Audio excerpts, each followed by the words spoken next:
Warning, this episode contains adult language, mature situations, time-displaced alchemists with no goal in mind, the remnants of a catastrophic event, opportunistic trading company employees, enslaved archers with spiritual eyes, and isekai-style antics. Listener discretion is advised. Spiraken Manga Review, episode 351. The alchemist who survived now dreams of a quiet city life. Hello everyone, welcome to another episode of the Spiraken Manga Review, some podcasts and reviews about connecting enhanced narratives. This is your host Zan, saying konnichiwa, aloha, buongiorno, and what's up? Yes, we are back for another fun-filled episode of this wonderful, amazing, and informative podcast. Hope you guys have been doing good for the last week. I've been pretty chill, pretty relaxed. I'm excited because tomorrow I am going to see Weathering with You with Greta and podcasting correspondent and friend Doug Wilder from AnimeCons.tv. We're going to go see that. I'm excited because I didn't get to check it out at Anime NYC, and I hope it's as good as your name. It might be, might not. We're going to have to wait and see. But, hope you guys are doing well. Hope you're doing good. And I cannot believe I forgot. If you're joining us for the first time, welcome. Spiraken is a podcast that provides informative reviews about connected enhanced narratives. Now, what the hell does that mean? Pretty much every episode we talk about one or two manga series, and we tell you the pros and cons about it. How the art style is, the characters are, the overarching plot, if it's adapted well from its source material, and if it's worth investing your time in. You have to agree with anything that I and my co-hosts say, but we try to be enlightening, educational, exciting, and most importantly, entertaining. You can check out any of our earlier episodes at www.spiraken.com. You can email me personally at Zan, that's X-A-N, at SPIRAKEN.com. So Zan at Spiraken.com. We're also on Twitter, Instagram, Facebook, Apple Podcasts, Stitcher, YouTube, Spotify, and various other social media sites. Just type in Spiraken and you'll find us. Also, follow us, check us out, like us, and if you want to do something kind of cool, go to tinyurl.com/helpzan, so HELPXAN, and it'll take you to the Apple Podcast site for Spiraken Manga Review. Go there, leave a like, leave a comment. It's kind of a way of putting a little tip in the tip jar and letting me know that you value the podcast. It gives me a little bit more hope that people are listening, and it gives me more energy to want to do this podcast for so long. Because we've been doing this since 2008, and we're going to keep going as long as we can. Even though so many other podcasts have faded, we're going to still strive to be the best that we can be. Also, if you are a podcaster and want me to be on your show, email me.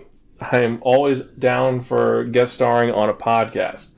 So, now that that's out of the way, and we've talked about how you guys have been doing, how we've been doing, what's new with us, let's get to it, shall we? Because, as usual, it's time for the releases for the week. And since all mangas come out on Tuesday, kind of cool because American and U.S. comics come out on Wednesday, mangas come out on Tuesday, and then anime comes out throughout the week. So, it's kind of weird. But we got a bunch of releases this week, and I'm kind of excited because for January 14th, we've got some which I'm totally picking up this week.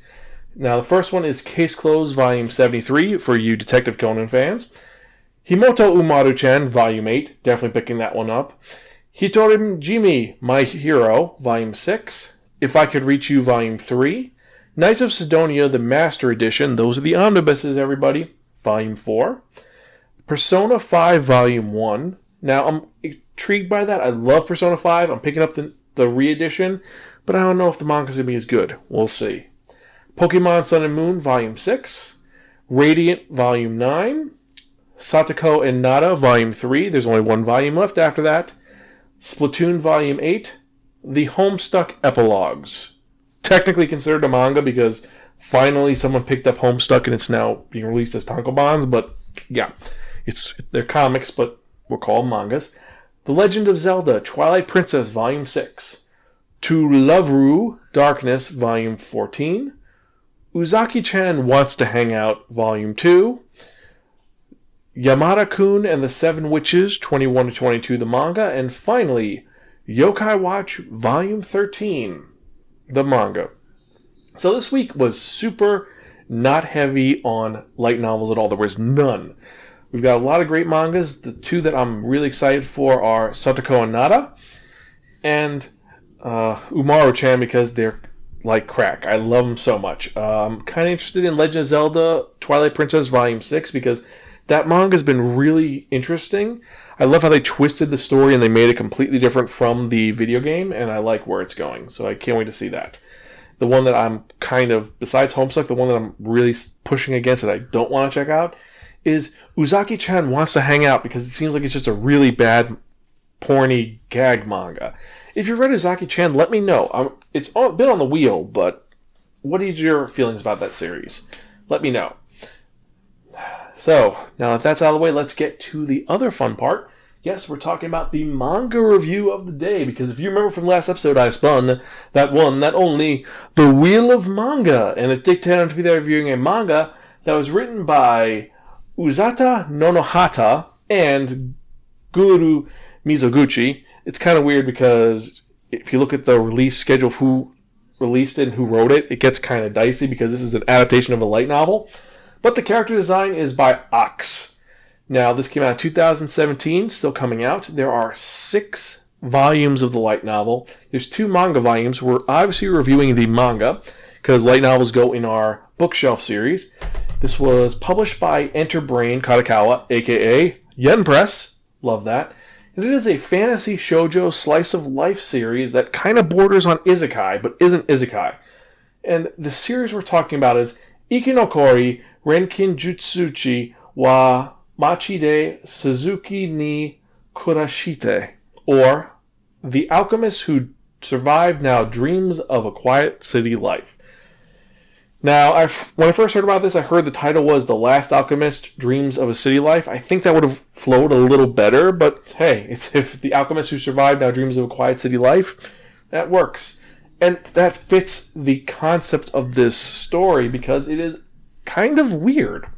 Because the whole premise is our main character, Muriella, lives in the kingdom of Endalgia, which, according to her description, because it is kind of first-person-y at first, the whole thing is it's a small country that's bordered by the fell forest and a steep mountain range, and it has an abundance of minerals, and it's by the rich earth, so it's prosperous, so it's a small, powerful kingdom that rivals the capital, which is kind of cool. Tons of people live there. They're trying to make their names, experienced explorers, merchants who are catering to them, and in the middle is the Citadel City, which is the big part which everyone lives in, and that's where Morellia was born. She was an orphan, and she was kind of adopted by a mysterious alchemist that she calls Master, and she's become a successful alchemist. She's not good, she's not bad, she's okay, and she's good. She makes potions, that's her gig. However, something happened one day when the Fell Forest became essentially overrun with monsters, and the monsters came to destroy the city. They came overrunning it. They called it a stampede. And Morellia was kind of freaking out about this, but she had some provisions. Inside of her house, she had a hidden room underneath the floorboards. And the deal was she's going to go down there, activate a circle, and when this magical circle is activated, it's going to put Morella in a state of suspended animation till the stampede is over. Easy peasy, lemon squeezy. It'll be done quick. However, when she wakes up, she notices there's a bunch of plants everywhere, and the trapdoor she had has rotted away, and there's no house. She's like, what the hell happened? And then she remembers. She was in an enclosed space, and she brought a lantern down there. The lantern ate away all the oxygen in the room. So the only way for the spell to activate was there had to be more oxygen, and it took until the door rotted away. So she's like, crap, this sucks. But hey, all the plants that were really rare that were around me are now overgrown. But it's not that bad. It's probably been a year, 2 years. And she ends up just going around seeing everything that's going on. She doesn't know how long she was asleep for. She's thinking it's probably maybe a year, a couple of weeks. And she's like, don't worry, I shouldn't be depressed. Everything's going to be fine. All going to be good. She ends up making a bunch of medicine for herself because she's good at that. She's not the super amazing alchemist like, say, someone from Full Metal Alchemist, but she's good. She knows how to make decent level potions, mid-level, low-level, and a couple of high-level potions. But she knows how to make the basics.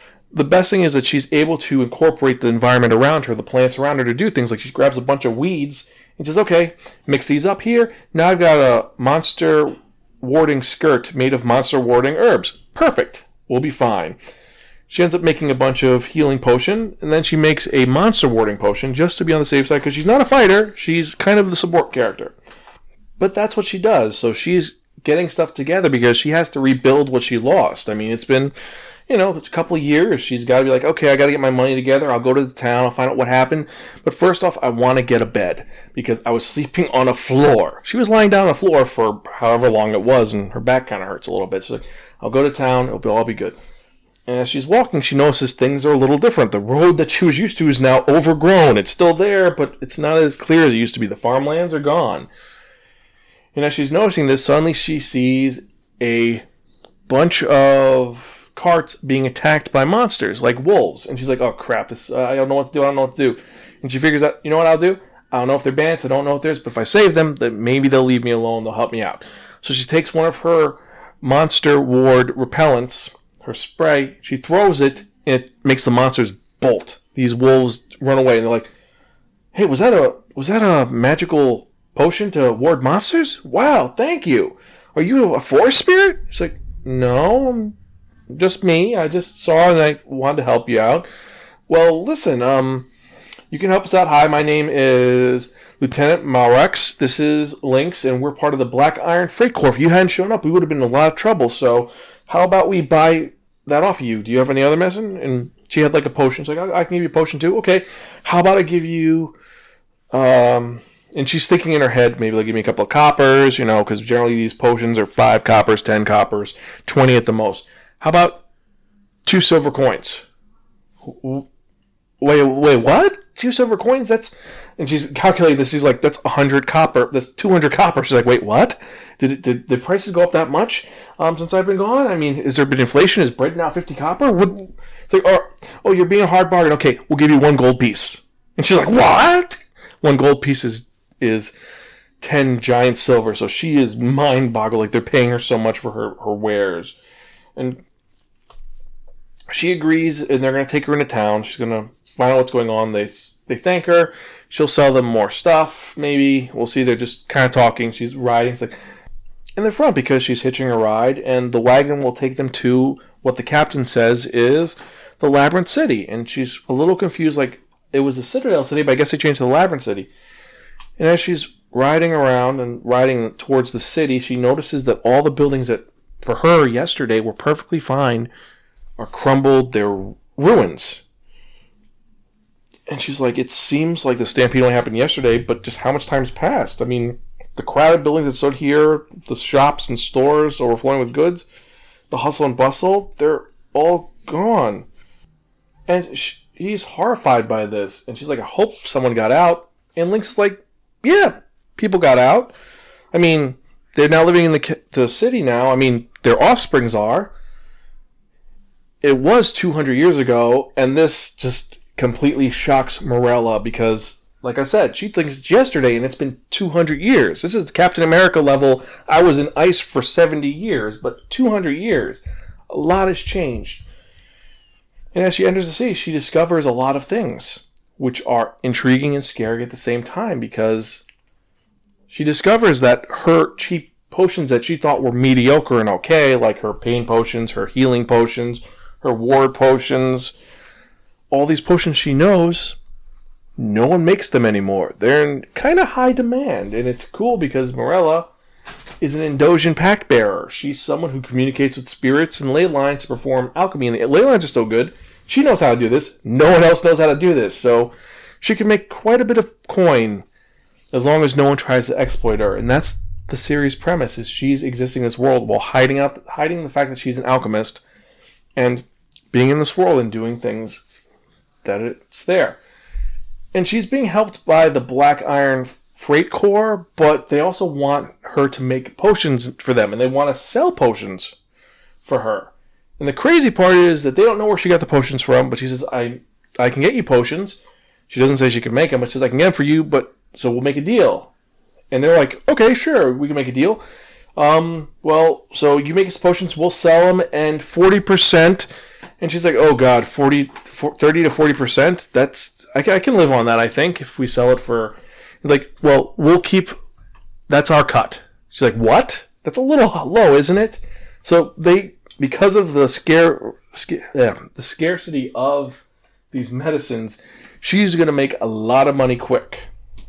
And she can't do this alone because as they enter the city, you discover what the Black Iron Freight Corps was hauling, because they had a shipment that they're bringing into the Labyrinth City. And what were they bringing this time? Well, they were bringing slaves in. And it starts off very dark already. And the first slave that we see is this man, beard, long hair, and they say that they can't even get 2 silvers for him. He can't walk. He's got damage to his right and left leg, his right arm. He's missing an eye. And it's just pretty pathetic. And they're probably going to kill him or use him to work in a dungeon. And Morella ends up buying the slave, partly because she feels bad for him, but also, as a slave, he can't talk about her secrets, and he'll be totally subservient to her. So it's kind of bad that she's buying a slave, but she's going to be using it to kind of help him out. It's very similar to the issue with Rise of the Shield Hero, when Naofumi, the Shield Hero, bought Raftalia. It's a kind of controversial, this is kind of screwed up, it might be for good, but it's still screwed up. Yeah, it's a similar premise of that. And so she ends up taking him in, discovers that he's treated like garbage, and she's treating him like a normal human being. And it's kind of frowned upon, like he's not supposed to sit in chairs, but she says sit in a chair, be there for him. And Lynx kind of tells him, you have to help her out. I mean, you're her slave, but be her bodyguard, be there for her. And she ends up healing him and fixing him up a little bit. Like she pours her healing potion on his arms, gets rid of the misma from the bites of the wolves, and they heal. He's able to move it, and then she makes a better potion, and then he's able to bend forward, bend back, and she promises that she will use a potion to fix his eye.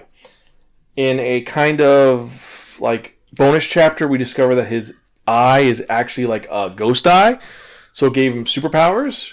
He was considered a B-list hero because his eye gave him special abilities, but he lost his eye in a fight. Kind of really screwed up and depressing. However, the whole sum of it is that because he has a magical spirit eye, it can't be fixed unless there's a specific alchemic potion that's used that no one remembers how to do. But our main character is an alchemist, probably foreshadowing that she's going to fix his eye and he's going to have superpowers. But that's what this is. She's now establishing herself in this city. She currently lives renting a room at the Drawbridge Pavilion where this girl named Yagu is kind of helping them out.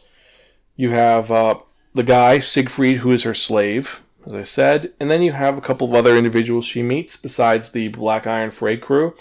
There's a guy named Gark who owns a herbal supply shop, who when she walks in, she sees all the supplies and she's like, these are horrible quality. Do you have anything that's not dried out and like more fresh? And he's like, oh yeah, all the fresh stuff's in the back, but unless you know what you're talking about, you ain't going to understand a bit of it, you damn rookie. And she looks at it and she's able to tell exactly what's wrong with each thing that's dried. She's like, the temperature was too high in this one. This one was pickled in the wrong fermentation agent. This one was diced incorrectly, so that makes it completely wrong. And the old man's like, wait, are you a foreigner? You're real? Wow, okay, you're serious. What do you need? And once he discovers she's serious, he helps her out really well. And he's able to give her more information about all the different herbs that are in the area. Also tries to help her find some vials. Doesn't have any, but he's going to pretty much, I'm assuming, be the person that she sells to in the future. That's what they're setting up. And that is the manga in a nutshell. It just sets up all the characters in this first volume, sets up what's going on. Now, apparently, this is only a third of the first light novel, so I don't know where it's going, but I gotta say I'm intrigued by it. Yen Press brought a manga which it's very different than what we're used to, and it's one where it's a different type of slice of life. It's not the typical, oh, I'm going to work today, yay, or oh, I'm going to school today, yay, or oh, I'm a bad guy and it's my day off, yay, or oh, I'm Shar Aznable and I'm living in an apartment building. I'm going to make tofu in my hat today, yay. No, this is something which is a little different. This is how to deal with you're in the future and you have to make money. And it is slice of life. It is supernatural and fantasy filled.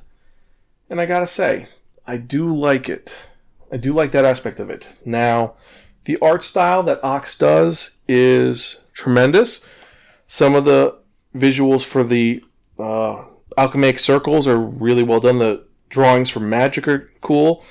I like how Sig is drawn. I like that he has his branding circle right on his chest, and how his wounds, as they heal, they look less decrepit, less rotted, but when they're really messed up, they look rotted and messed up. There's a lot of chibi in this series, so it's okay. It's not great. It's kind of more Morella's chibi form, like she's being super excited about stuff, so she goes chibi while everyone else stays normal. It has that shoujo style, which a lot of people seem to enjoy, and I think that a lot of people would enjoy it.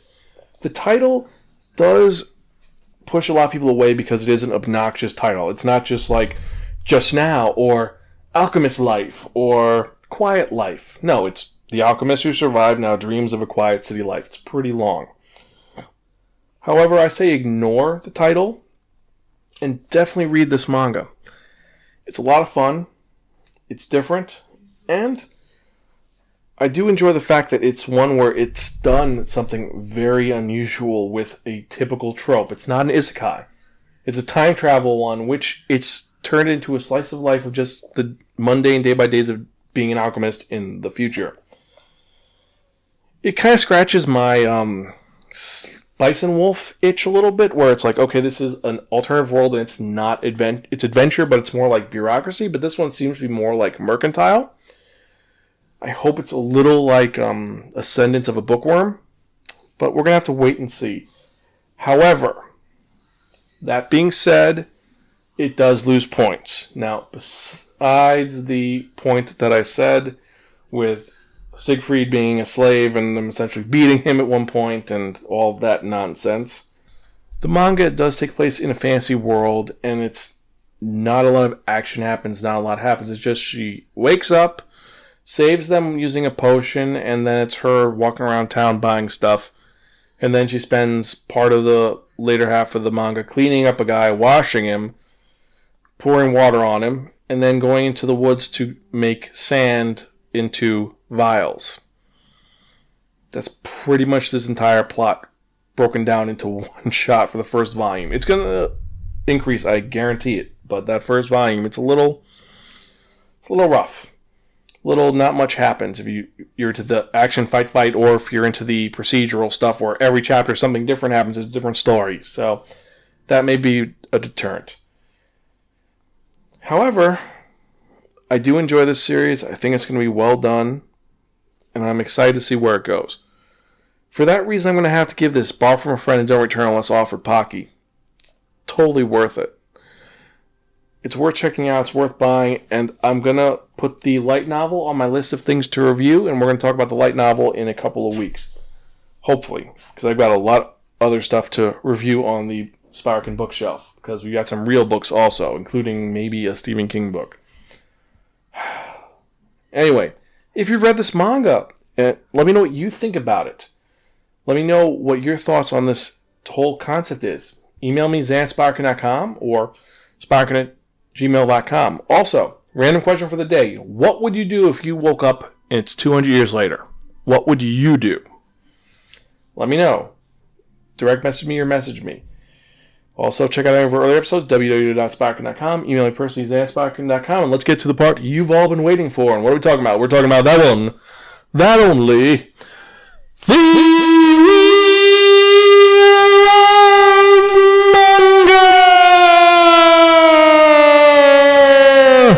Yes, friends, the Wheel of Manga, accept no substitute. Now, what is the Wheel of Manga? The Wheel of Manga is a Wheel of Fortune with 10 slots on. What I've done is I've assigned a manga to each of the slots. What we're going to do is we're going to spin this wheel. Whatever number it lands on, that's a review in the next episode of the Spiraken Manga Review, episode 352.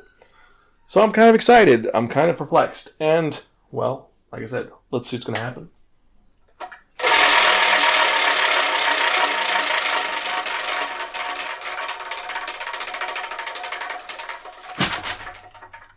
Okay, somebody just fell on the floor, sorry. Number 9 again. Oh, well. So, in the next episode, we're reviewing a manga, which I have no idea what it's about. All I know is the title is After Hours. Should be good, might not be, I don't know. We're going to find out, definitely. But we'll do that together. Anyway, thank you guys for listening. Hope you guys are doing well. If you are able to, by tomorrow or this week, go watch Weathering with You. We need more support for anime that's in theaters, so we get more really awesome stuff. I want to see Demon Slayer in a theater in the States. So in order for that to happen, we have to support every single anime release that's in theater. So go get tickets. Anyway, guess that's it. Thank you guys for listening. This is your host Zan. I am Gonzville. Catch you guys next time. Keep reading manga.